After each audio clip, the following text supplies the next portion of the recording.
4 ಬಾರಿ ಹೇಳಿದ್ದೀನಿ, ಇದು 5ನೇ ಬಾರಿ. ನನಗೆ ಸದನ ನಡೆಸೋದಕ್ಕಾಗಲ್ಲ. ಇದು ಸ್ಪೀಕರ್ ಖಾದರ್ ತಮ್ಮ ಪೀಠದಿಂದ ಹೊರ ನಡೆದಿದ್ದಾರೆ. ಇವತ್ತು ಈ ಮಾತುಗಳನ್ನು ಹೇಳಿದಂತಹ ನಂತರದಲ್ಲಿ ಸರ್ಕಾರದ ವಿರುದ್ಧವೇ ಯುದ್ಧ ಸಾರಿದಂತೆ ಪೀಠದಿಂದ ಎದ್ದು ಹೋಗುವ ಮೂಲಕ ಇತಿಹಾಸದಲ್ಲೇ ಅಪರೂಪದ ಘಟನೆಗೆ ಖಾದರ್ ಸಾಕ್ಷಿಯಾಗಿದ್ದಾರೆ. ಈ ಸದನ ನಡೆಯುವುದು ಅದು ಮಂತ್ರಿಗಳಿಗಾಗಿ ಅಲ್ಲ. ಏನು ಸುಧಾರಣೆ ಕಾಣುವಂತ ಪರಿಸ್ಥಿತಿಯಲ್ಲಿ ನನಗೆ ಕಾಣುವುದಿಲ್ಲ. ನಾನು ಸದನ ನಡೆಸುವುದಿಲ್ಲ, ನಾನು ಎಜೆಂಟ್ ಮಾಡ್ತೀನಿ. ಕರ್ನಾಟಕದ ವಿಧಾನಸಭೆ ಇವತ್ತು ಅಚ್ಚರಿಗೆ ಕಾರಣ ಆಯಿತು. ಹಿಂದೆಂದೂ ಕಾಣದ ಹೈಡ್ರಾಮಾವೇ ಇಲ್ಲಿ ನಡೆದು ಹೋಗಿದೆ.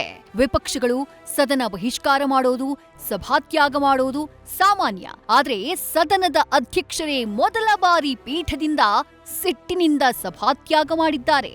ಲಿಖಿತ ಪ್ರಶ್ನೆಗಳಿಗೆ ಉತ್ತರಿಸೋಕೆ ಸಚಿವರು ಅಧಿಕಾರಿಗಳ ಅನುಪಸ್ಥಿತಿಗೆ ಆಕ್ರೋಶ ಹೊರಹಾಕಿದ್ದಾರೆ.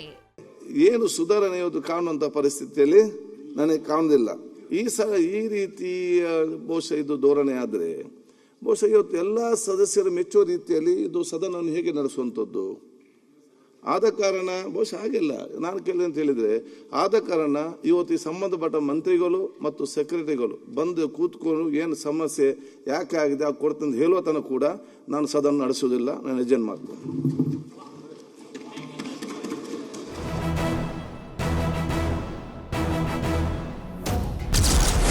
ಸದನ ನಡೆಸಲ್ಲ ಎಂದು ಪೀಠದಿಂದ ಎದ್ದು ಹೋದ ಸ್ಪೀಕರ್ ಖಾದರ್ ನಿರ್ಧಾರದಿಂದ ಸರ್ಕಾರಕ್ಕೆ ತೀವ್ರ ಮುಜುಗರ. ಸರ್ಕಾರದ ವಿರುದ್ಧ ಸ್ಪೀಕರ್ ಖಾದರ್ ಅಸಮಾಧಾನ ಸ್ಫೋಟಿಸಿದೆ.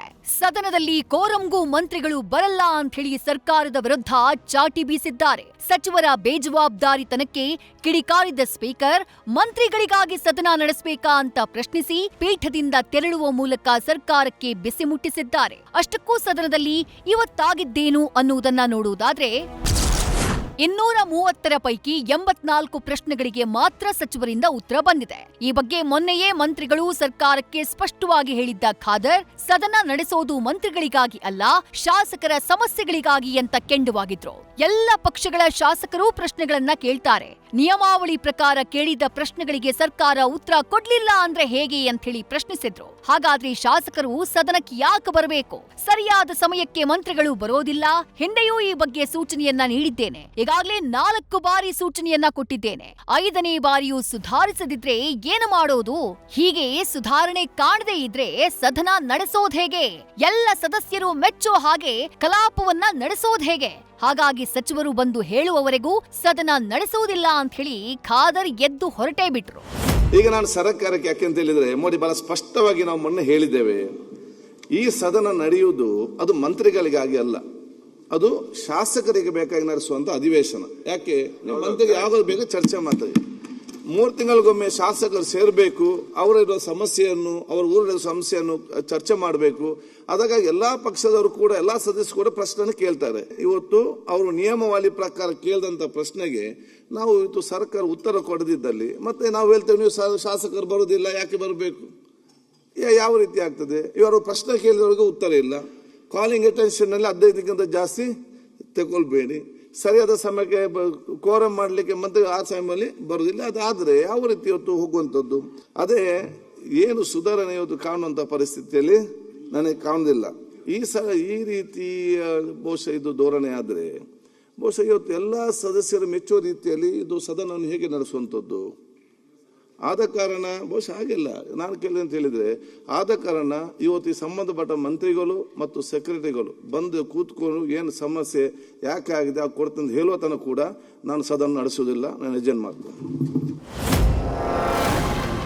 ಹೀಗೆ ಸ್ಪೀಕರ್ ಅಸಮಾಧಾನಗೊಂಡು ಏಕಾಏಕಿ ಸದನವನ್ನ ಮುಂದೂಡಿ ಹೊರ ನಡೆದಿದ್ದು ಹಾಜರಿದ್ದ ಸದಸ್ಯರಿಗೆ ಒಂದು ರೀತಿ ಆಘಾತ ಹಾಗೆ ಅಚ್ಚರಿಯ ಭಾವವನ್ನ ಮೂಡಿಸಿತು. ಇದಕ್ಕೂ ಮೊದಲು ಆರ್ ಅಶೋಕ್ ಸರ್ಕಾರದಿಂದ ಉತ್ತರ ಬರ್ತಾ ಇಲ್ಲ, ನೀವು ಎಚ್ಚರಿಕೆ ಕೊಡಿ ಅಂತ ಪಟ್ಟು ಹಿಡಿದಿದ್ರು.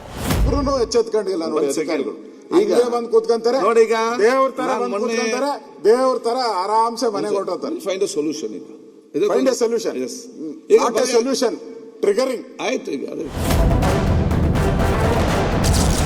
ಸ್ಪೀಕರ್ ಮನವೊಲಿಸಲು ಮುಂದಾದ ಸಚಿವರು ಮತ್ತು ಸಿಎಂ. ಸಚಿವರ ಕಾರ್ಯವೈಖರಿ ಬಗ್ಗೆ ಸಿಎಂ ಮುಂದೆ ಸ್ಪೀಕರ್ ಬೇಸರ. ಸದನವನ್ನ ಮುಂದೂಡಿದ ಪ್ರಸಂಗವನ್ನ ಸದಸ್ಯರುಗಳು ಅರಿಯುವಷ್ಟರಲ್ಲೇ ಸ್ಪೀಕರ್ ಹೊರಗೆ ನಡೆದಾಗಿತ್ತು. ಇದರಿಂದ ಗಲಿಬಿಲಿಗೊಂಡ ಸಚಿವರು ಸಂಧಾನಕ್ಕೆ ಓಡಿದ್ರು. ಸದನದಲ್ಲಿ ಸಚಿವರ ಕಾರ್ಯವೈಖರಿ ಬಗ್ಗೆ ಸಿಎಂ ಮುಂದೆ ಸ್ಪೀಕರ್ ಬೇಸರ ವ್ಯಕ್ತಪಡಿಸಿದ್ರು. ಕೆಲ ಇಲಾಖೆಗಳ ಕಾರ್ಯದರ್ಶಿಗಳಿಗೆ ನೋಟಿಸ್ ಕೊಡುವ ಬಗ್ಗೆ ಚರ್ಚೆಯಾಯಿತು. ಅತಿ ಹೆಚ್ಚು ಉತ್ತರ ಬಾಕಿ ಉಳಿಸಿಕೊಂಡಂತಹ ಇಲಾಖೆಗಳ 3 ಅಧಿಕಾರಿಗಳ ಸಸ್ಪೆಂಡ್ಗೆ ಸಿಎಂ ಸೂಚಿಸಿದ್ರು. ಆ ಬಳಿಕ ಕಲಾಪ ಆರಂಭವಾಯಿತು. ಆಗ ವಿಪಕ್ಷ ನಾಯಕರು ಸರ್ಕಾರದ ವಿರುದ್ಧ ಗರಂ ಆದ್ರು. ಇಲ್ಲಿ ಏನು ಉತ್ತರನೇ ಇಲ್ಲ ಅಂತ ಹೇಳಿದ್ರೆ ಅದು ಸರಿ ಇರಲ್ಲ ಅಧ್ಯಕ್ಷ. ಅಧಿಕಾರಿಗಳ ಮೇಲೆ ಕ್ರಮ ಆಗಬೇಕು, ಮಂತ್ರಿಗಳಿಗೂ ಎಚ್ಚರಿಕೆಯನ್ನ ತಾವು ಕೊಡಬೇಕು ಅನ್ನೋ ವಿನಂತಿಯನ್ನು ಮಾಡಿ ತಾವು ಆ ಪೀಠದಲ್ಲಿ ಕೂತ್ಕೊಂಡು ತಗೊಂಡಿರುವಂತ ಏನ್ ತೀರ್ಮಾನ ಇದೆ ಅದೊಂದು ಲ್ಯಾಂಡ್ ಮಾರ್ಕ್. ನಾವು ನಿಮಗೆ ಅಭಿನಂದನೆ ಸಲ್ಲಿಸ್ತೀವಿ. ಸದನ ನಡೆಯುವ ಸಂದರ್ಭದಲ್ಲಿ ಎಲ್ಲ ಸಚಿವರುಗಳು ಸದನದಲ್ಲಿ ಹಾಜರಿರಬೇಕು, ಬೇರೆ ಯಾವುದೇ ಕಾರ್ಯಕ್ರಮ ಇಟ್ಕೋಬೇಡಿ ಅಂತೇಳಿ ಸ್ವತಃ ಮುಖ್ಯಮಂತ್ರಿಗಳೇ ಪತ್ರ ಬರೆದಿದ್ರು. ಮುಖ್ಯಮಂತ್ರಿಗಳು ಪತ್ರ ಬರೆದಿದ್ರು ಕೂಡ ನಂತರ ಹೇಗೆ ನಡೀತು ಅನ್ನುವಂಥದ್ದು ನಾವು ನೋಡಿದ್ದೇವೆ, ನೀವು ನೋಡಿದೀವಿ. ನನ್ನ ವಿನಂತಿ ಏನು ಅಂತ ಕೇಳಿದ್ರೆ, ಸರ್ಕಾರಕ್ಕೆ ಗಂಭೀರತೆ ಇಲ್ಲದಿರಬಹುದು, ಅಧಿಕಾರಿ ವರ್ಗ ಅಸಹಾಯಕರಾಗಿರ್ಬೋದು, ಸದನ ಅಸಹಾಯಕರಾಗ್ಲಿಕ್ಕೆ ನೀವು ಬಿಡಬಾರದು. ವಿಧಾನಸಭೆಯಲ್ಲಿ ಸ್ಪೀಕರ್ ಸರ್ಕಾರದ ಧೋರಣೆಯಿಂದ ಅಸಮಾಧಾನಗೊಂಡು ಸದನವನ್ನ ಮುಂದೂಡಿ ಹೊರನಡೆದಂಥ ಘಟನೆ ಇತ್ತೀಚಿನ ದಿನಗಳಲ್ಲಿ ತೀರಾ ಅಪರೂಪ. Harish Kakol, political bureau, news first.